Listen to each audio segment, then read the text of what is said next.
Liberty, watching out for you. I am up against the state of Oregon, literally. And as a mom, I'm thinking, they have parents that love them, and they can't get help. The way we are dealing with it is as crazy as my son.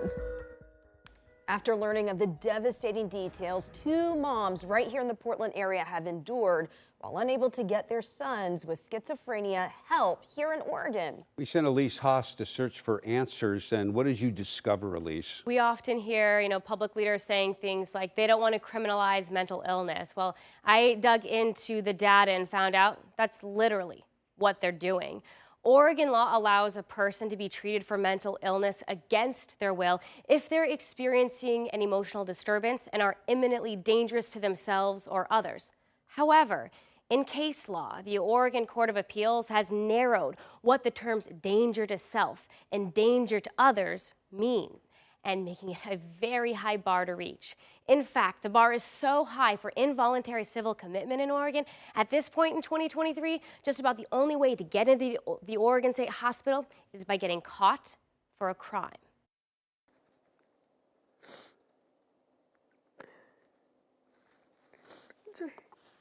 Just that. It's a story that's silenced. Mothers in Oregon unable to get help for their mentally ill adult children until it's too late.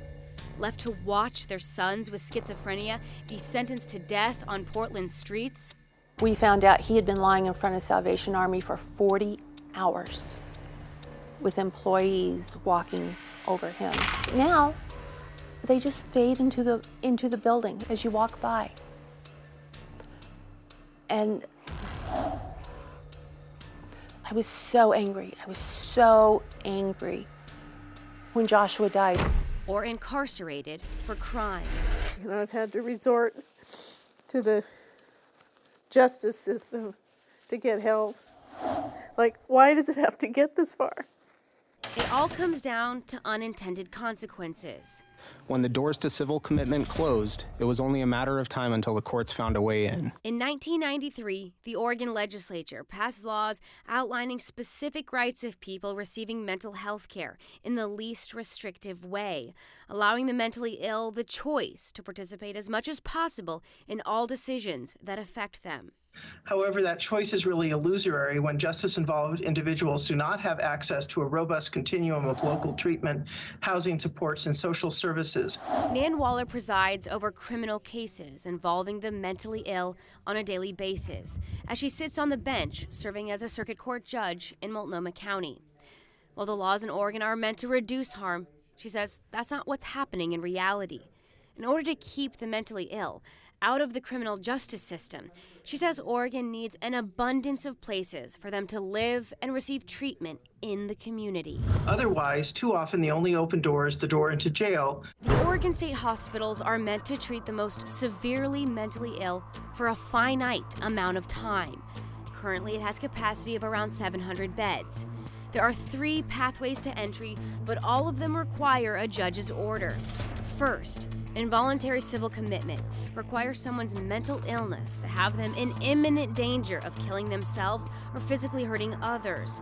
Second, guilty except for insanity, meaning their mental illness is so bad they can't comprehend the crime they committed. Third, aid and assist orders, when a judge determines that a person accused of a crime is incapable of participating in their own defense. They're sent to the hospital to be restored enough to return to court. Historically, these 3 categories used to be even divisions, but psychiatrists say the Oregon State Hospital has seen a dramatic shift in its patient population over the past few years. Today, 98% of the patients in the Oregon State Hospital are sent there by the criminal justice system, and some of them are there for heinous crimes. In Oregon, we're criminalizing disability. The state hospital is being misused as a form of pretrial detention based on stereotypes and discriminatory bias towards people with mental illness. Advocates at Disability Rights Oregon don't believe the bar needs to be lowered for civil commitments. They think there needs to be a wider array of community services for people who are actively asking for them. Lawmakers ask why and how it's gotten to this point in Oregon.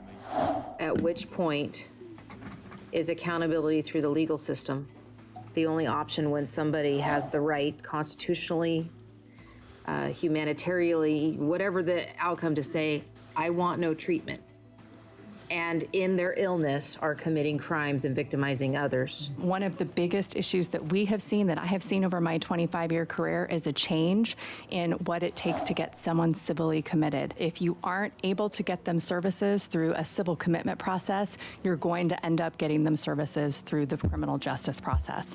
When the bar is so high to force the severely mentally ill into treatment, district attorneys argue people's mental illness has to hit rock bottom in order to get involuntary intervention. The civil commitment standard in Oregon is unreachable in many cases. We just see time and time again too few people meeting that standard, and we believe that if more people could meet the standard, we'd find a way to divert people away from not just the criminal justice system, but diverting people away from even being in a position where a crime is committed, where a victim is harmed, where the police are called. Currently, only 2% of patients at the Oregon State Hospital are there for civil commitments. In recent months, a federal court order known as the Mosman decision forces the state hospital to speed up the release of mentally ill patients to make room for the dozens of mentally ill inmates currently languishing in jail. Former Oregon Health Authority Director Dr. Pat Allen says the Mosman decision has made the already slim chances of getting the mentally ill civilly committed practically impossible. Oregon State Hospital records reveal the few people who are at the state hospital for involuntary civil commitments average about a year and a half of treatment. Those there because they are guilty except for insanity usually are treated for 3.5 years. But the majority of patients, nearly 60%, who are at the state hospital on aid and assist orders average a short stay of 90 days, with a limited goal of getting to restored competency. Basically, enough time to detox so they can at least recognize who they are and what the court system is. This crisis at the state hospital was not caused by the Mosman decision, nor was it caused by a lack of capacity. It was caused by the decision to use the criminal legal system to address the issues and concerns around mental illness. The criminal legal system is not only ineffective at addressing these issues, it is actually counterproductive.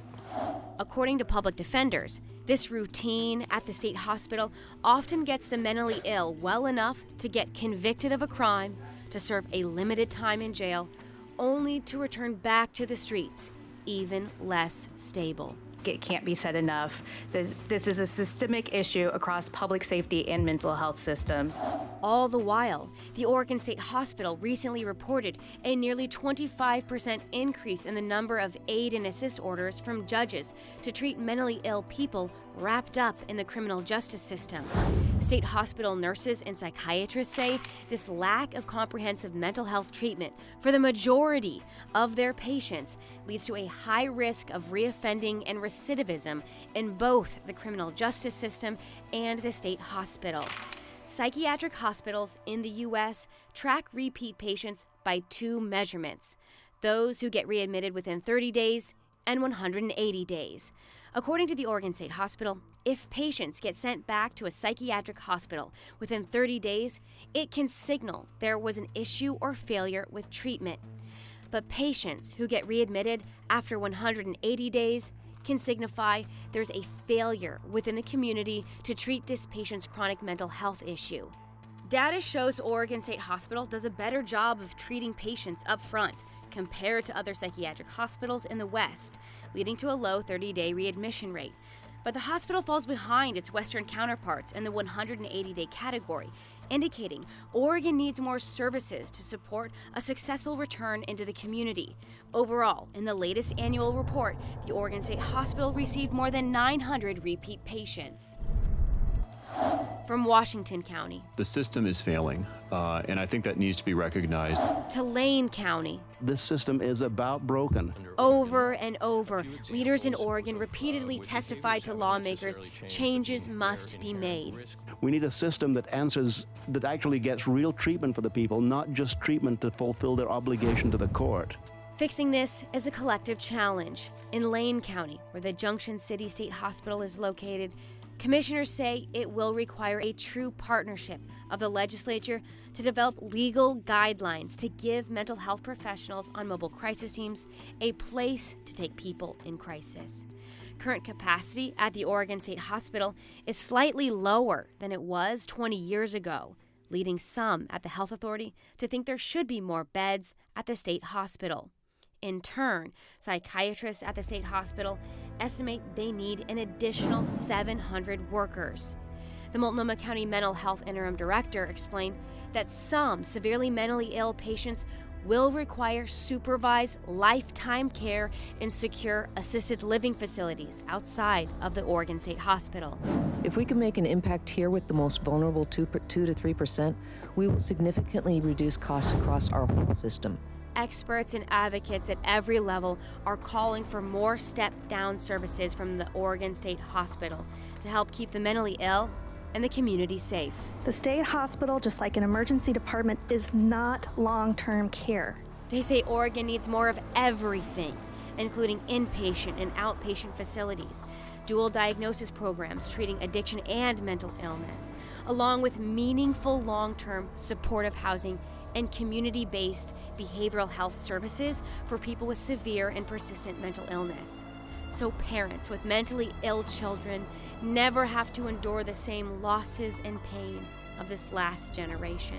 Like Terry, whose son Joshua died at 28 years old in a doorway of a shelter in downtown Portland. When I got his paperwork after he died, all through it, they're saying he's psychotic, he's delusional, he believes his girlfriend's head was taken off by a terrorist organization and OHSU put it back on. That doesn't scream to me, I can make my own decisions. Terry was only able to see her son's medical records after his death. Had she been able to gain guardianship and get access to these records, she believes it would have helped her get him civilly committed into treatment and that he'd still be alive today. State leaders are working toward solutions. In 2021 and 2022, they passed several bills allocating a little more than $1 billion toward addressing these current problems. Here's 3 prominent investments that aim to address the major shortfalls that I want to point out to you. First, lawmakers invested $130 million to add beds to supportive housing facilities for people with serious and persistent mental illness. So far, it's added more than 300 beds. And while this is great, keep in mind these are major projects, none of which are fast. But on the bright side, by the end of this year, we will see the creation of even more beds. Second, lawmakers put $100 million of one-time funding into community health programs for adult foster homes, secure residential treatment facilities, substance use disorder units, and much more. Third, lawmakers invested more than $120 million federal and state dollars to provide incentives to increase salaries for mental health workers to help with recruitment and retention of professionals in this field. So at least 85% of that money is already out the door, and that's what I'm told at this point. And we'll likely start to see the fruits of that this year and next year. But people at the Oregon Health Authority say that that's still not enough to really get to the issue. Okay, in order to get someone involuntarily committed, you say they have to be suicidal or going to hurt someone else. Are lawmakers going to change that at all? So I did talk to Representative Rob Nose. He is the one who is the chair of the Behavioral Health Committee. And he told me that the legislature is not really ready to make it easier to civilly commit people just yet, simply because they don't have the treatment centers to send people. Right. That's how it is. So instead, he says to hold on, stay tuned, because all of those investments that I just told you about, as those come into play, that's when he says they'll probably see a few more bills that are going to make it easier to force somebody into treatment. You know, Liz and I were telling everyone to watch your stories on Coin.com right now. Last night's story, which was pretty incredible. It outlined the problem perfectly. And tonight's story. It's a lot to digest, but they're all there at Coin.com. Great reporting, Elise. Yeah. And one last thing that I wanted to remind you of is that there is a group of doctors, lawmakers, and judges who are this group called Commitment to Change. At this point, their goal is to figure out some changes that they can make to the Oregon standards for civil commitments and to what to force people into treatment. And they plan to bring those recommendations to lawmakers in 2025.